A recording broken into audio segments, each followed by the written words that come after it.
Welcome back, watchers and listeners. You see what I did there? Yeah, this is awesome.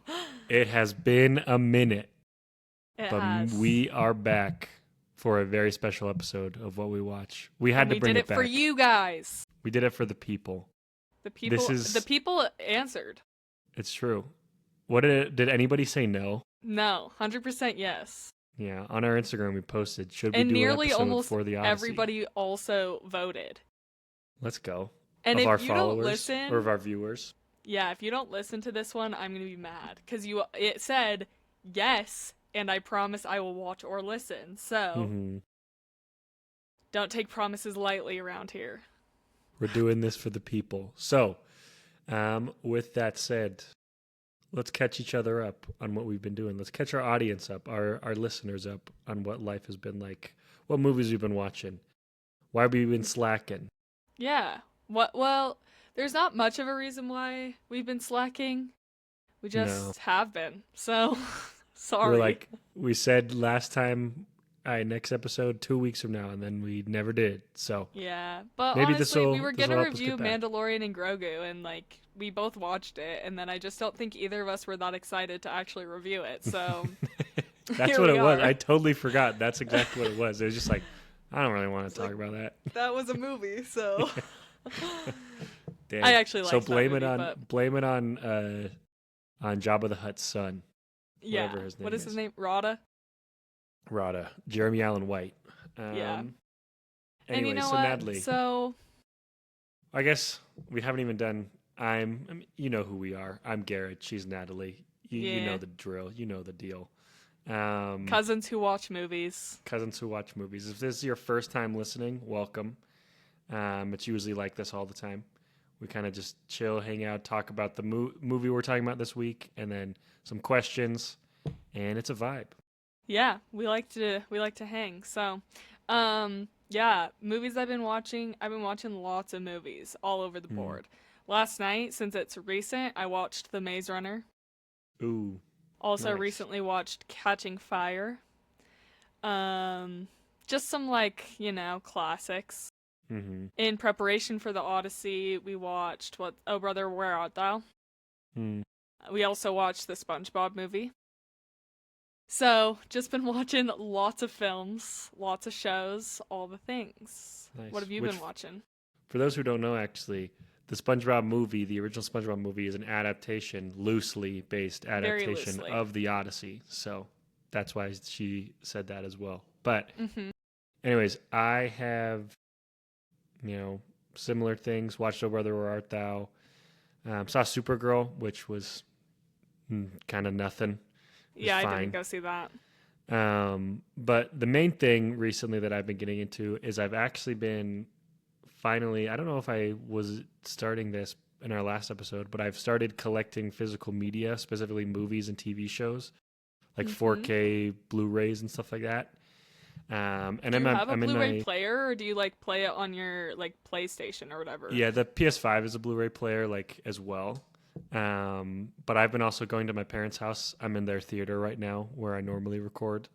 And I got 2 new ones today. I got Into the Spider-Verse and Across the Spider-Verse. And they look incredible. But for those who don't know about what 4K is, I'm going to nerd out for a second. It basically is the highest quality picture that it can be. But the big thing, at least for me anyways, is more the audio. They use the actual theatrical sound, how it sounds in a theater, Dolby Atmos. So you'll have if you have a surround sound system, the movie sounds any movie with Dolby Atmos, specifically 4K, sounds incredible, except if it's made by Disney. I learned that the hard way, but their audio mixes are really bad. And so I bought a Disney. four movie collection of the Avengers movies, 4K Blu-ray, spent almost $100 on it, came and watched Infinity War, the first 10 minutes, and it sounded horrible. Really bad. And I looked it up, and that's actually Disney has been terrible at it for a while. So if you're collecting physical media, there's your warning. If it's a Disney movie post 2014, it's probably not going to sound or look very good. Every other studio, fantastic. Disney, they need to shape up a little bit. But anyways, So that's really what I've been doing. curious, 4K Dolby Atmos, you can't get that same experience while watching streaming? No. Or what about purchasing digital media? Good question. So, the main difference is with digital media and with streaming and digital media, more streaming, but digital media as well to some degree. The way I don't know exactly what all of this means, but from what I know, it's like the way movies are compressed or TV shows are compressed, and like how they're rendered and stuff. Yeah, formatted. They just don't allow for the same level of like sharpness a lot of the time. Like it can still look good. Like honestly, it's gotten to the point where I can notice it now, but for the first like month or two, I couldn't really tell the difference. Most people are probably not going to tell like an immediate difference. If you look at them side by side, you can definitely tell, but it takes a second for your eye to really like. It's gotten to the point now where if I see like a clip of a movie that I have in 4K, which I have a decent collection at this point, and I'm collecting Blu-rays as well, but if I see a clip that isn't 4K, I can like notice like subtle differences. But like I said, for me, the main thing is the sound. Like if you have a good sound system in your house, 4K movies, like I don't know if I can go back. Like it is so cool. So 4K versus Blu-ray. Blu-ray, some Blu-rays, more like modern Blu-rays will use Dolby Atmos. It depends on the release. But the main difference is like 4K will be like, or Blu-rays will be like 1080p, whereas 4K will be the 2 whatever it is. Double that. Exactly. Just cleaner, smoother, sharper. There are some releases that are worse in 4K, which is interesting. Like just because of how they were filmed or how they were upscaled or whatever. Like when the people went in and upscaled them and stuff, sometimes it doesn't look very good. For example, the Lord of the Rings 4Ks are notoriously like not great because they use like AI to like upscale certain things and it makes things like look really fuzzy and weird in some scenes. But the Blu-rays still look really good and they still have Dolby Atmos, at least the newer releases. So I just got the Blu-ray. So like those you want Blu-ray. Exactly. Others. Okay. Cool. So you just have to research it. There's a lot more nuances than I really expected when I first started getting into this like 2 months ago, but I have blown so much money on this. So well, at least you have a hobby. So that's what he's been doing instead of wanting to do our podcast. He's just been out buying physical media. Physical media. I feel like when you reach a certain age as a man, maybe everybody, you got to find something that like, this is what I'm going to collect. And this is my collecting thing.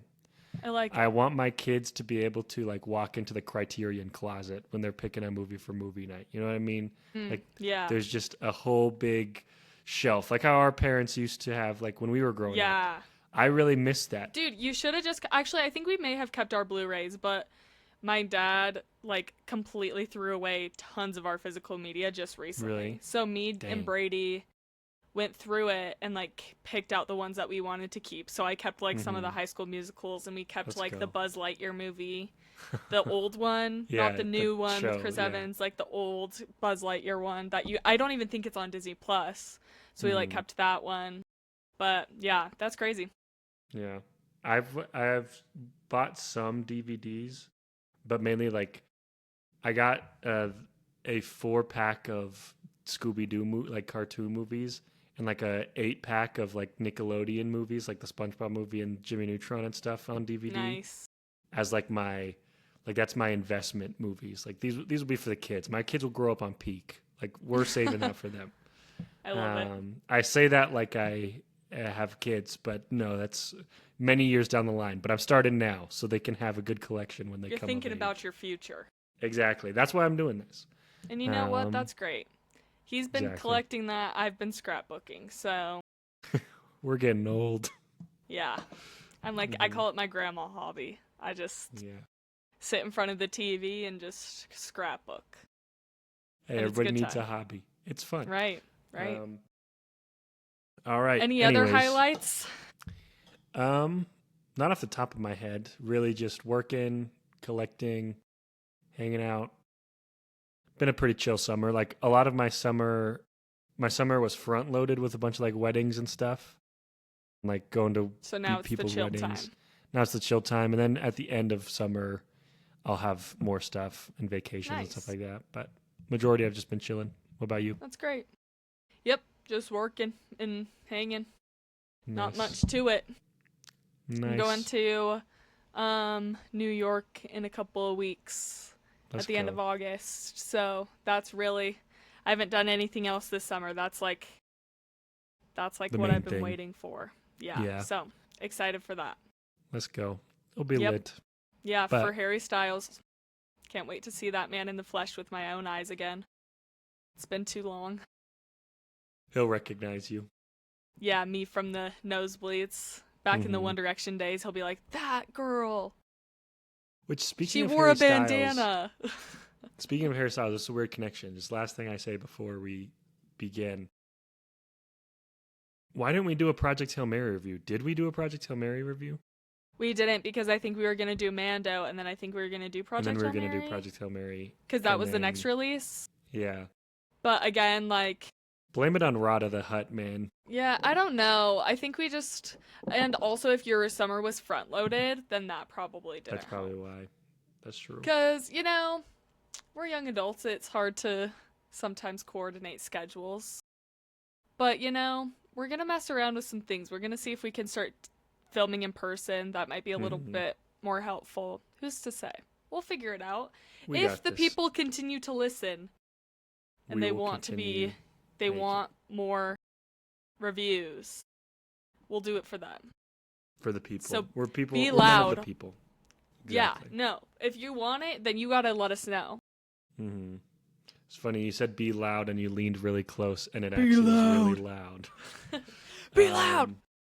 Speaking Anyways. of loud, watch this transition. Christopher Nolan loves his loud movies. And what This are we is talking about true. today? The Odyssey, an insanely loud movie. Yeah. But that's really what brought this back. What brought us back was the people and Christopher Nolan, because And if Bro somebody was made going to do it, some it peak. had to be him, you know? exactly. Like, so everybody shout out Chris Nolan. Mhm. Also when you were talking about, your physical media journey, kind of reminded me of, you know, my journey with this movie, understanding what IMAX truly means. Mm. So, we could get into that first. Yeah, let's get into that first. Well, yeah, let's get into that first. Yeah. How did you learn what IMAX truly means? So here's the sitch, y'all. So again, casual viewer, me, Yes. and you know, like you just kind of are like, you hear like this movie was filmed in IMAX, go see it in IMAX, and you're like, okay, big screen. Mhm. Like that's what my mind went to. Like I'm like, okay, what? Like I just didn't ever care enough to be like, what does that actually mean? So for those listening who don't know what IMAX is, it's the cameras that they're filmed on, which is film, and they're these massive cameras. They can only film in like 2.5 minute sequences. Tell me if that's right. Yeah, Okay. like 2.5 minutes, 3 minutes. Yep. And they're these giant, loud cameras. And for most movies in the past, they've only used these cameras for action sequences because of the noise of, Hmm. right? Yeah. If I'm wrong, you go ahead No, and you're stop correct. me. Keep going. And so for this movie, the idea was we want to film this in full in IMAX. But there were lots of hurdles that they had to go over for them to be able to do so, because the cameras are loud and they're big and it's never been done before. So this movie not only is really a great movie, it also is cinematic history because it's the first movie fully filmed in IMAX. And some of the ways that they went about it were they had to create another contraption to go around the camera to block the noise so that they could do dialogue.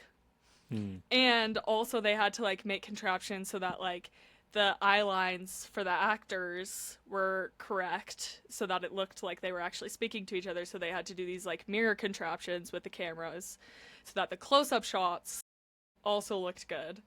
And if you want to look more into it, you should, because it's really cool. Mm-hmm. But this movie was the first movie that I like actually looked into it, because I was like, what does this even mean? And then I kept seeing like clips about it, and then I was like, oh, these cameras are loud. How did they make this movie? Like, I just kept seeing all these things and looked further into it, and I was like, wait, this is actually really cool. So, thank you to the Odyssey for teaching me about cinema, and it's a beautiful movie because of it. Totally. The like 1 second of that you see on film, like in a movie, is like this much film. I'm reaching my arms out wide. They're like, it's like a long stretch of film. And I don't know how I didn't know this, because I actually like cameras. I do photography. So like, how did I not know this? I just thought, my brain went, IMAX equals big screen. Mm-hmm. And now I know that's not the case. Oh. It is the case, like it also is part of it. Yeah. But it's actually it's the camera, it's the film. It's the big screen is because they are projecting the film onto big screen. And when you watch it in 70 millimeter, basically the quality is as good if you're close up to it as it is far away. Whereas in digital, if you're up close to the camera, you can see pixels. Yeah. Like, or up to the like screen, you can see pixels in that. But like if you were in a 70 millimeter theater watching, it doesn't matter how close or far away you are, it's the same quality. Mm-hmm. Which is also why film is cool in general. Yeah. Again, camera stuff. But anyways, Totally. So now the listeners know. Now they can be caught up. Because I sure didn't know. All that being said, if you haven't watched this movie in IMAX yet, or if you are able to watch this movie in IMAX, go do so. You are significantly dampening your experience of this movie and the way that it was intended to be watched. As by Nolan not seeing intended. It in IMAX. Like, obviously there's a lot of movies that have scenes shot in IMAX, but like Natalie was saying, like, this is the first movie ever entirely shot in IMAX. Like, you're significantly missing out like on a lot of the what is supposed to be in a shot if you're not seeing it in IMAX. And also ratio wise, you're missing out on like visual. Like I'm sure people have seen like this is what the actual is, and this is if you're in a regular screen. Like that's kind of been a thing right now. And if you're close to a real 70 millimeter IMAX theater, please go see it at that theater. For our sake. Do it for us, because we are not close to one. Our closest 70 millimeter screen, I think, is in Vegas, which is about like 4 to 5 hours away from us. Yeah. And there's also some in Colorado. That's true. There are some in Colorado, but I have notoriously been on record saying I do not like, not that I hate, but I just don't love living in Utah. This is probably on the top 5 reasons we don't have a 70 millimeter IMAX screen in Utah. How do we change that? Can we sign a petition? Honestly, like, they're making that new Utah City or whatever, very original name, and they're trying to make it all modern or whatever in Vineyard. They should put an IMAX like 70 millimeter screen in Utah City. We need to write a letter to Larry H. Miller, We do. The company. And be like, please. But it is so technical. Like, you have to have like actually like trained people to be able to do it. Yeah. You have to have, and like the film for this movie, like when it came in boxes to those theaters, it was like hundreds of pounds because it's massive. So it's like it's crazy, and you have to be trained for it, and like there's an actual person, like a projectionist, that has to be up there and make sure that the sound and it's crazy. It's crazy. It's a whole But deal. on the bucket list now. Yes. I saw this was not a movie that was necessarily shot fully 70 millimeter by any means, but when we saw Superman last year for the first time, we were in California, able to go to an actual 70 millimeter screen. It wasn't like a full like Superman was not a movie that was necessarily made for that kind of screen. Like, it was, but it wasn't. Like, there's some scenes not in the same way. Exactly. Again, like really action sequences, whatever. Really, really, really cool. So I highly recommend. One day. But anyways, now that we're gotten the technical IMAX stuff out of the way, I can't believe I had to give the education. I know, it's good. Look at that. Look at how much you've grown, how much you're growing. It used to be that I would go on this rant for like 10 minutes, but you just went on the rant about the technical aspects of movies for 10 minutes. Becoming a changed person. Mm-hmm. So let's get our overall thoughts as we jump into this conversation. Natalie, what did you think of Christopher Nolan's The Odyssey? I don't know if it's just like we should just go straight into it. Like, there's so much that you can kind of go through. I think that this movie will be a movie that I look back at for a long time, and I'm like, I remember when I first saw that movie. Totally. You know what I mean? Amen. And I have seen it twice. I saw it on opening Friday. Saturday. It was Saturday. And then I saw it the following Wednesday at 10:30 a.m. I know that Garett also saw a 7 a.m. showing. He's seeing it again tonight, the night of recording, and we're seeing it together tomorrow. So if that tells you anything about how we feel about this movie, might give you some insight. Yeah, I liked it. Yeah, I mean, it was fine. Can I tell you my journey with Christopher Nolan recently? Please. So I have, over the past like year, 2 years, you could say, kind of become, I've always known, like, it's never been a debate of Nolan's one of the greatest filmmakers of our time, but I've kind of been poisoned into thinking that like he's overrated. Yeah, actually, you've said this on the podcast several times. I've said this before. Yeah. And I think for our true listeners that have listened for years, Garett has said several times when I've brought up Christopher Nolan movies that he hasn't understood the hype or whatever. Go ahead. And it's like, again, like he has made some of my favorite movies, Dark Knight, Inception, in my top 10 favorite movies. Interstellar, but I think the reason why, and I may have said this before, but the reason why I think I haven't been a big Nolan guy for a long time is because he's kind of the director that people can like LARP and pretend that they're like know a lot about movies when they actually don't. So it's not a problem of like what Nolan himself has done. Well, there are some like Nolanisms that I don't love in the way he makes movies or the style of his movies. But for the most part, it is usually just like people. I don't love when you ask somebody what their favorite movie is and they tell me Interstellar, but you can tell that they haven't seen that movie in like 10 years and they're just saying that because it sounds cool. Because it sounds that more pretentious. So often. And that has contributed so much to why I have thought that I didn't love Nolan movies. And then, actually, before I continue, what were you going to say? I will say that if there's going to be like a filmmaker that the broader audiences are to recognize and be like, hey, like I actually like those movies. Like Chris Nolan's not a bad one. Like exactly. I get it. Exactly. I have just been annoyed. I mean, let's be real, Garett. That's been me the last however many years, right? Yeah. Like it's like, yeah, that guy. Totally. And and for good reason. He makes fantastic movies. But I think that a lot, like the way that people, like it comes from a state of like pride and pretentiousness of being like, you don't actually know what you're talking about. Like when you say that, like you don't actually know about like how good that movie is or why that's a good movie. You just say that because it sounds cool. And so it was definitely a lot of pride. But also it does sound cool.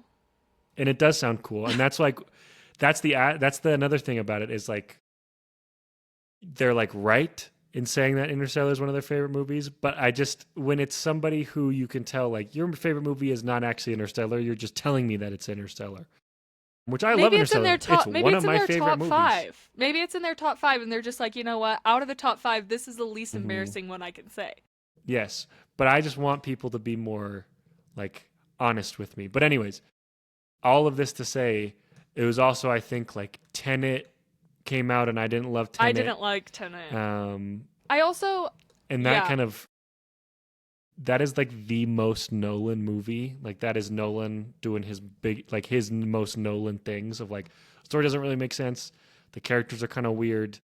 The music is good, but like you can't understand a thing that they're saying, and the whole thing is just kind of like a strange experience. Yeah. Well, and I also will say, Tenet also was my first movie theater experience back after COVID. Mm-hmm. And like I think we were all really excited, like, oh, it feels normal to be back in the theaters again. This is so awesome. Like we're back here watching a new movie in theaters. Like, oh, it's gonna be great. And then it literally was just such a disappointment. Yeah, it was just a strange film. I need to rewatch it. I haven't watched it in years. But yeah, and then Oppenheimer, I've only seen once. I need to rewatch. But yeah, I only just saw overall, it once too, but I didn't really want to rewatch it. I'm gonna be honest. I know people love that movie. I was telling Annie the other day that I'm like, people like love that one. It's not up there for me, if I'm being honest, just because I feel like it's a very. I told her that in these words, and you may not understand because you're a boy, but it's a very male movie. Like it's just like very much like. And I would say that the Odyssey is too, but there's heart to it because it's family. You know what I mean? Nolan has had his entire career. One of the biggest criticisms of Nolan is his writing of women specifically, and like the women characters in his stories. Like it's not that they're always bad by any means, but you can just tell it's like not his main like talent or skill, not his strong suit. And I think I totally understand what you're saying with Oppenheimer. Right? That is totally like man movie. I just can't relate to the God complex that Oppenheimer is trying to, make me sympathize with. I'm just like, I don't care. Yeah. Sorry that you created a nuclear weapon. Like, sorry that you destroyed the world, but whatever. I'm like, I don't know. Anyways, I think I kind of want to talk about that. But let me finish my thought on my Nolan Odyssey, and then we'll connect these two things together. But yeah, so going into the Odyssey, I was a little worried. Like, I won't lie, I was too. Like, just the trailers they looked good, but there was parts of it where I was like, I don't know if he's really the Greek mythology guy. Like, I'm super worried. And then I watched the movie, and I am an apologist now. I apologize to you, Christopher Nolan. I will never doubt you ever again. This movie is unbelievable. It is so good.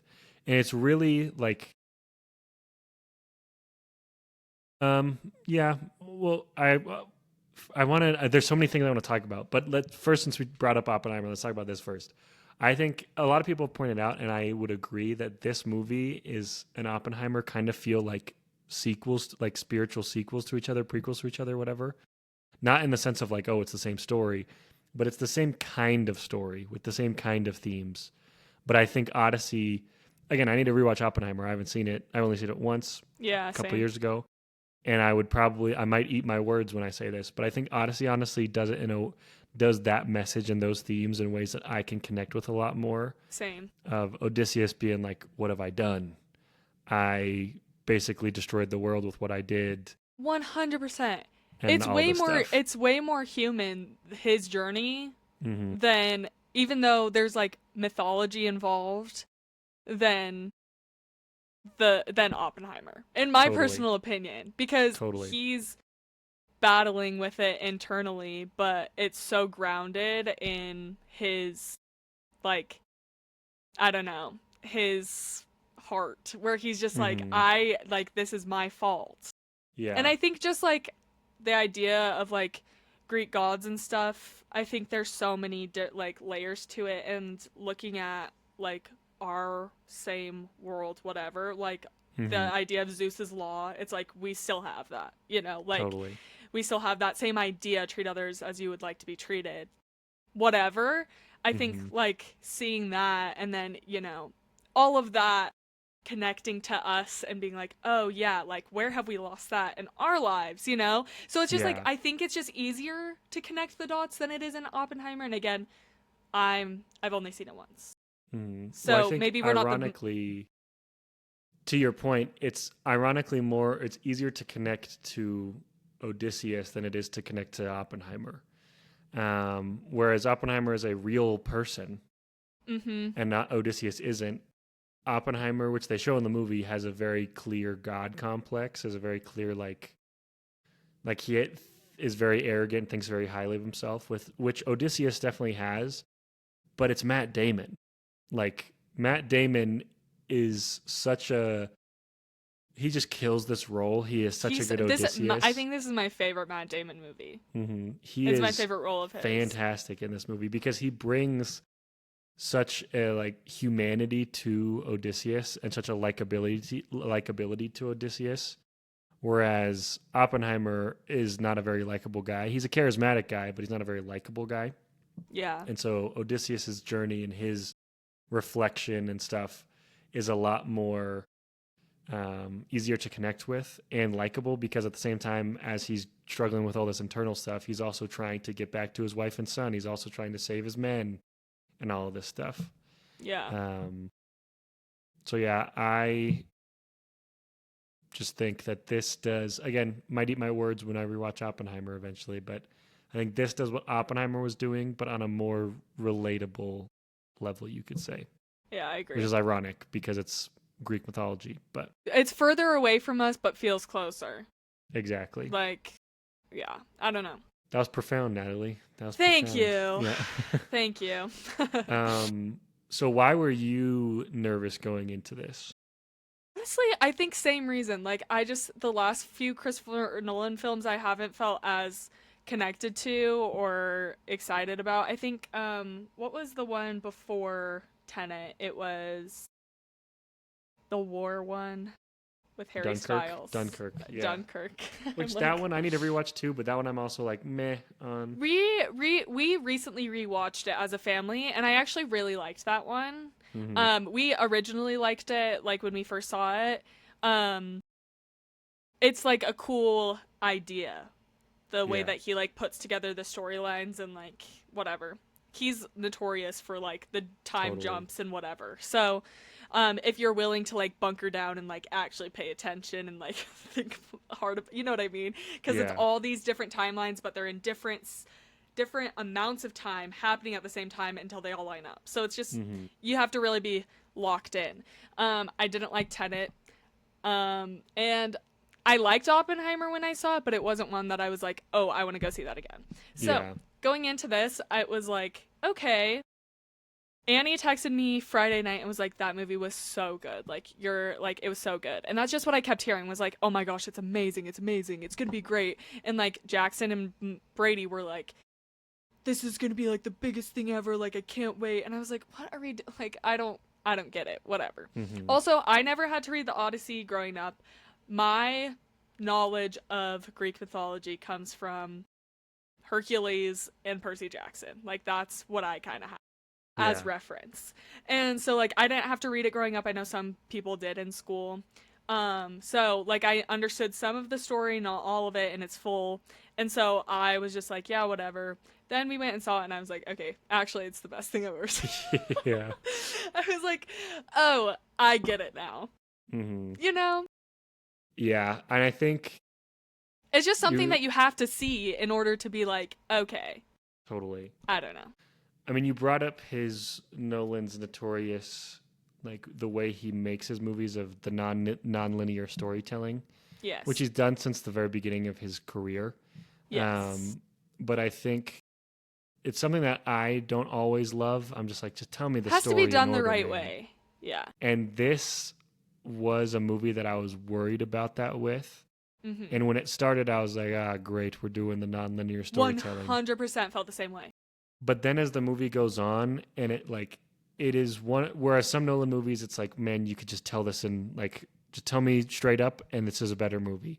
This is a movie where it is significantly improved by the fact that it is non-linear. 100%. That you're seeing this as Odysseus is getting his memories back with Calypso and stuff, and You're remembering things you're seeing things as he's remembering them. Exactly. Yeah. And I think that's a very clever way to do that, to do this story.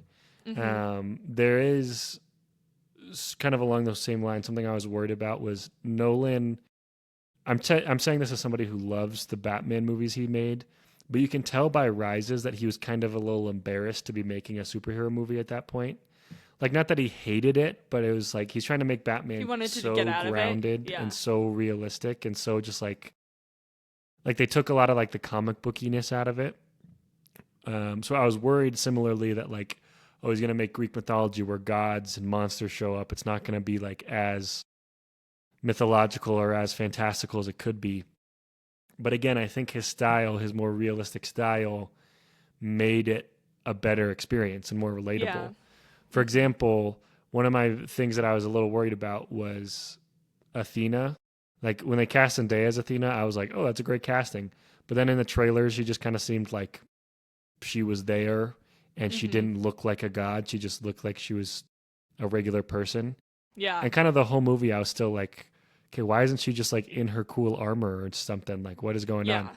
And then the moment where you see when he's having that whole monologue flashback that they had killed that one random innocent girl played by Zendaya in the temple of Athena, and Athena's been taking the form of this girl the whole movie. That was the moment where I was like, Nolan, I am never doubting you ever again. Like, are you kidding? That reveal is so good because it's a non-linear movie. Because they waited to the end to show you that. No, the payoff in Act 3 is 100% worth the entire film. Yeah. And let's talk about that now. Yeah. Yeah. I will say when he's giving that monologue and they showed Zendaya, I did shed a tear in the theaters the first time I saw it. I was like, dude, that hit. It was so good. I was just like, because again, you're just kind of like wondering, like, and he keeps having those flashbacks throughout the movie of that, like the Athena. It's Athena, right? That the statue is getting its head cut off. Chopped off. And you're like, okay, like he keeps having these visions of like that precise moment. Like what does that have to do with anything? Like you're just kind of like, you're trying to connect the dots, but you don't have the information to connect to the dots. And you're also like, yeah, why doesn't he want to go home? Isn't that the whole point of the story? Like, why isn't he, like, you're just trying to figure it out. And then you get to that scene and you're like, oh, it all makes sense. Literally and the entire movie clicks into place. And those are the best Nolan movies, is when you're just like, oh, like that's why Interstellar's so good. When he's in the freaking cube, whatever, the fourth dimension or whatever, where and then you're like, oh, I get it now. Like that's what I love in his movies, and that's when non-linear storytelling is so good, because you're like, you have to tell it that way in order for it to feel so good, for it to feel like a reward, and to hit as hard, because like he specifically plays with the audience. If he knows like the entire movie, you're going to be thinking like, why aren't you just going home? Why does it keep cutting back to this? And you're trying to, I saw a reviewer say this when he's talking about The Dark Knight, but you're trying to like guess the magician's trick before he does it. And then when the trick happens and it's not what you expected, or everything makes sense, it just makes that payoff so much nicer and so much better. And I was like, as I was watching this movie, specifically probably the first hour and a half, maybe a little bit more, I was like, this is a good movie, but like, I'm not really seeing like why everybody's saying like this is amazing. Yes, 100%. And then the third act happens and everything, like it makes the whole movies that much better. And having rewatched it when I went at 7 a.m. a couple days later, watching the first act makes so much more sense. Makes it 100. Well, and that's one of the things I said right as I left the theater. I was like, I can't wait to rewatch that movie again, because the first act is going to be so much better. I could already tell, because like when you first watch it, you're like, okay, I'm just trying to like pick up the pieces and figure out like where everything lines up. But once you know the end, the beginning makes it so much better. It's like it's like any of those stories that like have that third act payoff. Like I'm thinking Sixth Sense. Rewatching Sixth Sense, you're like, oh, I can see it now. You know, like it's like stuff like that where I knew that going into my second watch, I was going to be paying a lot more attention to things that I knew I needed to pay attention to, Yeah. which made it better. And that's what's good about it too is... Which makes me want to rewatch it. Oppenheimer, Exactly. I didn't want to rewatch it because I was like, meh. Yeah. I don't really care. And that's what's interesting about like the Athena reveal at the end of how she's been taking the form of this innocent girl the whole time, which I've heard people say, which I think this was intentionally done, where like you can interpret it as like, well, Athena was actually there the whole time and it was her taking the form of this girl, or it's just Odysseus in his head wrestling with his like... her, as his grief. Totally. Yeah. Which I like to think more of the, like, Athena was actually there. I just think that's cooler. Yeah, 100%. And lines up more with, like, the text and stuff. But what's so cool about this third act is it's not even, you wouldn't even call it a twist, like when it's revealed or when he has this whole monologue. It's not that it's a twist, but it acts in the same way that a twist does, in the same way that the Sixth Sense twist does. Whereas once you know it, you can go back and you can pick up on, like, oh, they were leaving the breadcrumbs the entire time. Like, I should have known. Or like that Odysseus and his crew were the sea people. Like, that makes so much more sense. It makes so much more sense when you go watch it again and you're like, oh, no wonder every single place that they land, people are scared of them. Mm-hmm. It just, and like, because they don't know who they are. Like, and they've broken Zeus's law. So people are less inclined to use it. And so it's just, it just Can makes I say something everything about more Zeus's sense. law, though, kind of with that? Go ahead. I love everything about what they do with that. But the part where, because this is in the story in both the movie and the original book. Well, I guess in the movie, it's kind of mainly the sacking of Troy that kind of starts all their problems. And then it's this later. But the main thing that kind of gets them lost for 10 years is the Cyclops. Odysseus messes with the Cyclops when he shouldn't have, and then like is rude to him, breaks Zeus's law, and then Poseidon, the Cyclops' dad, like the Cyclops prays to him and says like, Father Poseidon, bring vengeance upon them for what they have done to me or whatever, which is like the lines that are really hard to hear when he's like praying in that one scene. Mm-hmm. So then the reason why they're struggling so much a lot of the time is because Poseidon is specifically blowing them off course and stuff. Yeah. But all that to be said, the Cyclops is a monster. That is a scary thing. Like, and it was killing them. It was killing them. Like, I get the whole premise behind it. I get the idea behind it. This isn't necessarily a complaint. I'm just like, okay, yeah, they broke Zeus's law, but like, look at that. Look at that thing. It's with eating your guys. With that one, I don't necessarily know that. What is that Cyclops even named? Polyphemus. Yeah, Polyphemus. Mm-hmm. I don't think that. I think that Polyphemus isn't necessarily the I don't know, the like situation you look at with the Zeus's law thing, just because he is a monster. But there are like when they went to the first island. Before they went to Polyphemus, that random village, and they're like, there's like a scene where, the crewmate is talking to the like villagers, and they're talking about it, and they're like, no, we're not the sea people, and it's like, and then when you see the end, you go back and you're like, but you obviously they're the sea people. Yes, no, it's just, anyways. And I've seen like the main thing, the whole Polyphemus scene. Like, it is obviously it's one of the best scenes of the movie. I think, at least in terms of like Greek also it was a puppet, no CGI. But so that whole scene is great. But in the text, I think it makes a little bit more sense as to why Poseidon is like pissed off at them for what they did, because Odysseus like specifically tricks him and does this whole nobody thing. And if you know what I'm talking about, you know what I'm talking about, which they cut that out of the movie because it makes sense why they cut that out of the movie. But they show you still like Odysseus's pride when he like shoots the Cyclops in the eye again as they're like walking out after they've escaped. So it's like, dude, you already got out. Why'd you do that? Yeah. But even then, like the Cyclops like spit out his homie's like helmet right in front of him. No, kind of he like was goading him almost. Totally. So I don't know. Again, it's not a complaint. It's just funny because it's like, yeah, sure, they broke Zeus's law, you could say, but that's the Cyclops. That is the scariest thing I've ever seen in my life. No. Good reason for that. Yeah. Anyways, I guess just continuing on with great scenes. Or memorable scenes. I feel like Circe's scene when they go to her and get turned into pigs. I know that's been, people have been talking about that a lot because it was done with animatronics, first of all, so everything that you see is practical. Insane. Also so disturbing. Like and honestly, I don't even think that her turning them into pigs is the most disturbing part. It's them eating the freaking soup. Like, I'm like, disgusting. It is so nasty, and then they're like choking on it, and it's like coming out of the, gross. It's gross.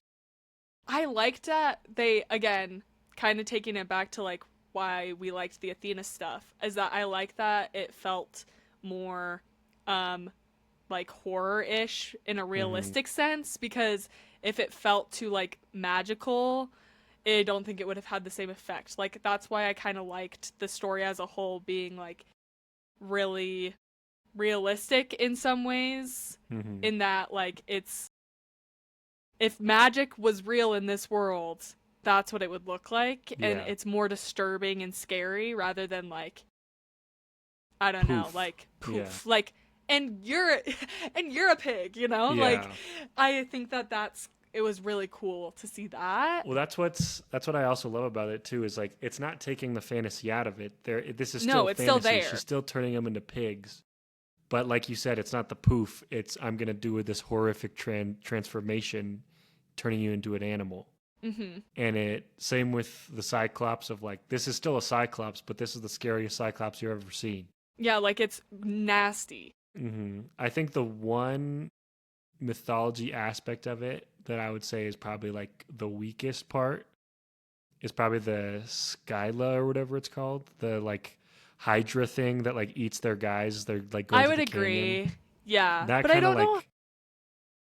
I feel like you need to make that scene a little longer and make the design of the creature a lot cooler. You could tell Nolan was kind of just like, I got to do this, so because that's an important part of the story. Which I understand. I think at that point in the story, though, it's like we're just trying to get to the point, right? Where it's like, okay, like if they had like made that scene longer, I think that would have felt like too much. So I understand why, but I do agree that the design of the monster could have been a little bit better.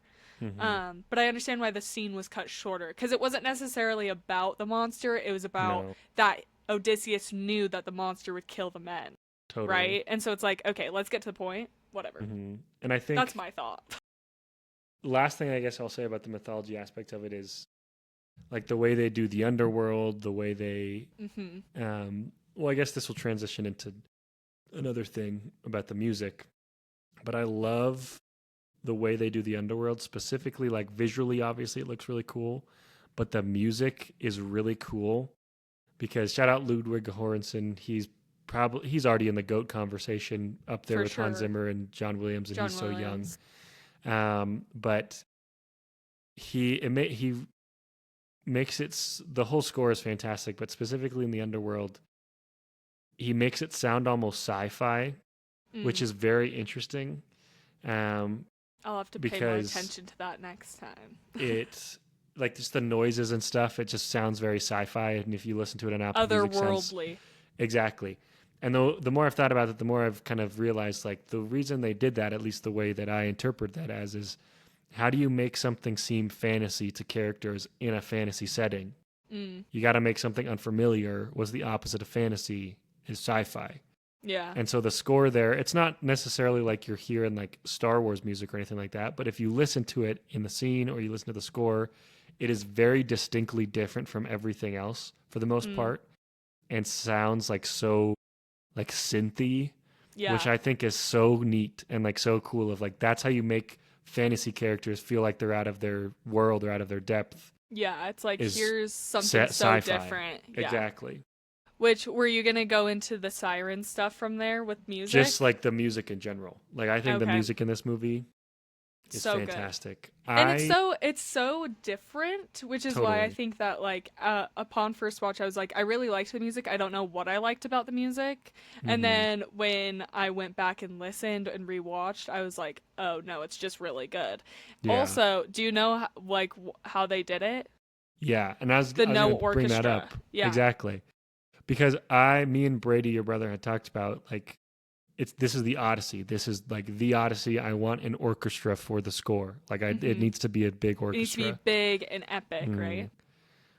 But the actual score is very kind of almost background, very subdued for the most part. Like there's loud moments and stuff like that, but a lot of the time it's kind of just in the background.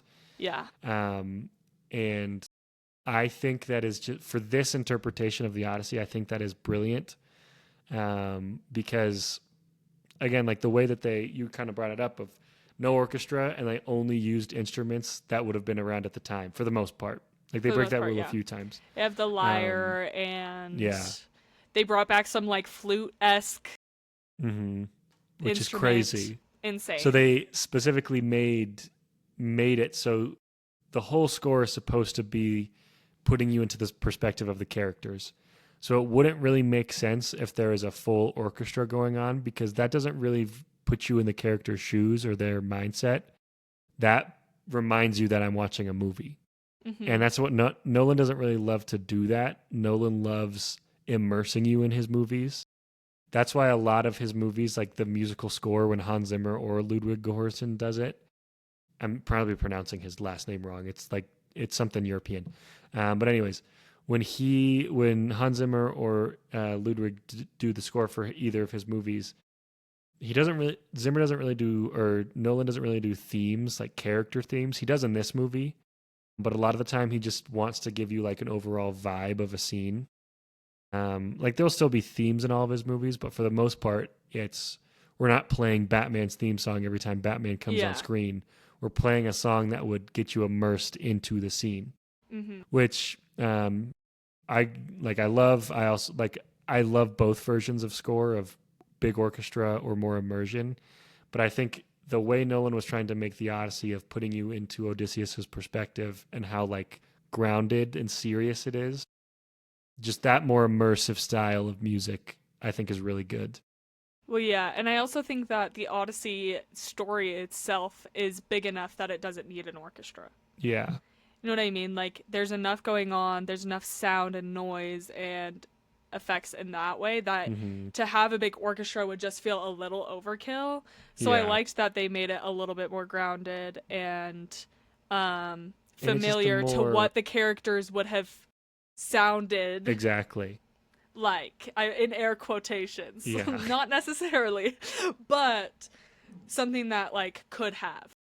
Yeah, and it's just a more interesting decision. Like totally, it's the thing that you look at in this movie and you go, "That's cool that they did that," rather than like, "Oh, just do the thing that everybody else does." Exactly, because on paper, like if I were making this movie, I'm doing a big orchestra. But that's why Nolan's Nolan is he decides, no, we're not doing a big orchestra. It's a more bold take and better for the overall story if it's more subtle, if it's more personal. Yeah. Do you have favorite tracks from it? I need to Out of curiosity. It's a very interesting score to listen to. Just because like as much as I'm raving about it and I will continue to rave about it and I think it's amazing, it's not really one that I see myself listening to a whole lot outside of the movie. You will. Have you listened to it? I've listened to it a little bit. Go give it a full listen. You will. I promise. Yeah, I think it's good. I don't know if it'll be a like I'm listening to it in the car kind of score, but it will definitely 100% be a while I'm writing, I listen to this music because it is very atmospheric, which is really, really good for me personally when I write, just to get me in like the mood for certain things. But yeah, my favorite track, it's not necessarily a track, but my favorite thing about the score is Odysseus's main, like just four chords, like the chords. bow chords. Yeah. Very which leads me to the bow pluck at the end of the movie. One of the coolest things I've ever seen in my life. I was levitating out of my seat when he does the bow pluck, which he does it a few times throughout the movie, and every time he does it, it's so significant. Mm-hmm. But the very end, when he does the pluck and everybody in the room shuts up, and immediately Penelope knows who it is, and I can't remember Rob Pattinson's character's name. I always forget. He starts running but away. He immediately knows before anybody else does. Mm-hmm. It's so good. Well, it and is I saw so a comment the other day that was like, throughout the movie, he's like warning his prey with the bow pluck. And so the people that knew him before knew that it was a warning. Or like for Penelope, it's like, okay, now she knows that it's him. But for Rob Pattinson's character, it's like, oh, that's a warning. I'm gonna get the heck out of here. And so he runs away. So good. It's so good. And then, that Odyssey. Straight into the neck. Just the whole... It's just got sauce, Garrett. Which is something I've talked about, how Nolan doesn't have sauce. Nolan has gotten the sauce in this movie. The sauce is back. It's so good. The entire finale of this movie revolves around Odysseus just John Wicking everybody. And it's so awesome. But it feels earned. Like it's not we're gonna just killing for the sake of it. Exactly. He's just bringing it all. He's bringing his vengeance. He's bringing vengeance. Like, and all these guys suck, and he's getting all these suitors out of his house. It's like, this is my place. Mm-hmm. This is my house. Something, going back to the bow pluck, something I noticed on my second watch through is when you, if you think about the story chronologically, not in the way that it is told in the movie, but like the actual chronology of the story, Odysseus does his bow pluck before Troy, and then he doesn't at Troy or with the Cyclops. The next time he does the bow pluck chronologically is when he's hunting the deer on Cersei's Island. Yeah. And there's a moment where he has a clear shot of it, and then he kind of like sighs and does the bow pluck, which is so interesting because at that point in the story, his character arc has started to become like, whereas a lot of this journey, this Odyssey, if you will, he's been trying to put everything off, or like not really, like he's just become a hardened man. Mm-hmm. But then there's things that have taken place which are making him like want to regain his honor, coming back to himself. Yeah, exactly. And then obviously the bow pluck at the end. And it's just such a good like setup and payoff. Like that is such a good, and the way it's integrated into the score, and it's just amazing. It's so good. Yeah. Yeah, honestly, so good, so fire. I love this movie. I even have said that it may replace one of my top 4 on Letterboxd for the time being, but I need it to settle for a sec. Yeah. Think it's a lot of recency bias on my part, but I don't know. All of those movies on there, I'm just like, they have like, it's not something I can describe. It's just an experience that holds a place in my heart. And I feel like this is one of them that maybe in a year, I'm like, yeah, that just has to go up there. Yeah, totally. You know what I mean? Exactly. Like, I don't want to make any rash decisions. Exactly. I'm not changing it today, guys. I gotta let it simmer. Exactly. But there's a very real possibility. I think the Odyssey eventually makes it into my favorite movies. Maybe not top 4, but in the top 10. Totally. Before a couple last things. Any actor specifically you want to talk about? Actor specifically, I already said that I think this might be my favorite Matt Damon movie. I think honestly Tom Holland's getting a lot of heat. I thought he was amazing in it. Mm-hmm. I've seen many Tom Holland movies, and I thought he did great. I think he plays it very young because he's a naive character, right? Like, he's not supposed to know everything. I thought Anne Hathaway was amazing. I loved her in it. Like, she's so good. She's always good, but, like, I thought that this was a standout for this movie. I think with Tom Holland, I do think he's probably like the quote unquote weakest actor in the movie, but it's not because he's doing a bad job. It's because he's up against Anne Hathaway and Robert Pattinson for half the movie. Yeah. Like, and Rob Pattinson is so slimy. He's the worst. You want to hate him. He is so good in this movie. Yeah. Robert Pattinson has been on probably one of the most insane actor streaks of all time. It is crazy. And if you like, for people who don't know like movies, like it's been going on for years. Like he has been going on a crazy streak. Like just working with the best directors, working on some of their best projects, working with the best actors, giving insane performances. Like Robert Pattinson there's a lot of actors these days, and I think just actors in general, who they can only play a specific type of role. Mm-hmm. Pattinson has such good range. He can he has a silly little voice for every character he plays. And I've heard people, when I talk to people about this, they're like, yeah, I think he's just really trying to make up for like Twilight. No, he's made up for that. It's over. No one cares about that anymore. Here's the thing. Being somebody who Twilight is like, there's a place in my heart for Twilight. Yeah. It is hard for me to watch Rob Pattinson sometimes because that is just Edward. You know, same kind of situation as like a Zac Efron being Troy Bolton. Clearly, Rob Pattinson has done enough to make up for it. Yeah. But it is, and also for me, Jacob Elordi being from The Kissing Booth. Like, there's these characters that I'm like, okay, like, you just will always be that to me. Yeah. But I think that this specific movie for Rob Pattinson, like, definitely didn't even think about it because he was so good in it. Totally. I think, like, Pattinson, like, he's my favorite Batman, but there is not a hint of Batman in this role. Like, I did not even, when I saw him on screen for the first time, my first thought wasn't, hey, that's Batman. My first thought is, this is a slimy guy. I hate this guy. The way he's able to do just like micro expressions in some scenes. Oh my gosh, yeah, the little like the twitch of his like his, the outer lip curl, yeah. And it's just, he's so good. Yeah. But yeah, in a movie full of stacked actors. I also think the press with him has been so funny because he's just such a funny guy. He's so weird. He's so weird.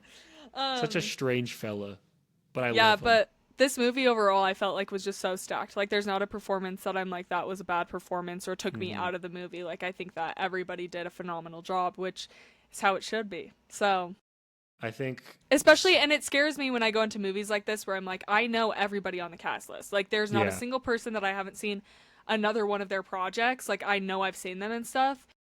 Is this going to be like live up to the hype of like these ensemble giant large casts where you're like, ugh, like, yeah, is it really a team effort? Like, do they only just care? Like, why are you doing this movie? You know, I thought that they all did such a good job. Exactly. Like I was worried too, like that I was going to, when I would watch this movie, I'd be thinking more of, hey, that's Tom Holland, or hey, that's Robert Pattinson, and not that's whoever they're playing. Yeah. And while I can't remember the character of Robert Pattinson's name because it's hard to pronounce. They're all Greek weird names, okay? It, like, there wasn't an actor in this movie where I was like, hey, that's the actor. It was always, no, that's their character, which I think is really, really impressive for a movie like this. Totally. One thing I did want to shout out as well, specifically talking about Tom Holland, is... Which I've met him, by the way. Quick plug. The scene where he finally, or when he recognizes Odysseus, like with the dog outside, he brings it in that scene. Like, I don't understand people who are saying he does a bad job, because like that scene is so good. The way he's able to convey so much emotion just without even a line of dialogue, as Odysseus is talking to him and is realizing he's talking to his dad, is so good. Like, and they very clearly, everybody in this movie is very well casted. People leading up to this movie, we're not going to get into this can of worms, but this movie's got a stupid amount of bizarre hate for no reason at all. But everybody is cast so, like John Bernthal being cast as the King of Sparta is such a good casting because it's very meta. They cast everybody with a meta mentality. Can I also just say, like, Travis Scott? Yeah, opens the movie, by the way. Hate to say it, because I was like, what? He's in this movie? Like, that's so dumb. Like, what are we doing? opens the movie, I'm like, give him some more lines. I want to Yeah. hear him. Bring out the poet again. I want to hear him. Like, What does I'm he just have like, to say? and like everybody, like everybody was so good. It's just insane. Totally. Also, can I just say one thing about Tom Holland? His crying eyes are just beautiful. I'm so sorry, I have to say it. His eyes, the way that they get red around, like when he's just like feeling emotion, like in Spider-Man No Way Home, when he's like they're on the roof, you know, and they're like Yeah. he's having his emotional breakdown after May dies. It's like his eyes are just so good at like the emotion. I just love it. And in this movie, he does it several times, and it's so good. Every single time, I'm just like, oh. He has Anyways. perfected the like trying not to cry but crying anyway. Yes, that's like, exactly it. That's something that Bryan Cranston talks about in like a cool interview where he says the key of an actor is like you don't want to just cry. You want to get to the point where you should be crying, but you're forcing yourself not to. But you're still like, because that gets real emotion out, and Tom Holland has perfected that. The It's end so of No good. Way Home, when he goes to the cafe or whatever. Yes. That scene is so good because of how he's able to like convey that emotion. I'm like, everybody rewatch that the Odyssey and just think of the hit, like look into his eyes when he's crying, and it's so good every time because every time it's a little bit different too. Like there's a little bit, there's something behind it that's just coming from some other place. Anyways, sorry.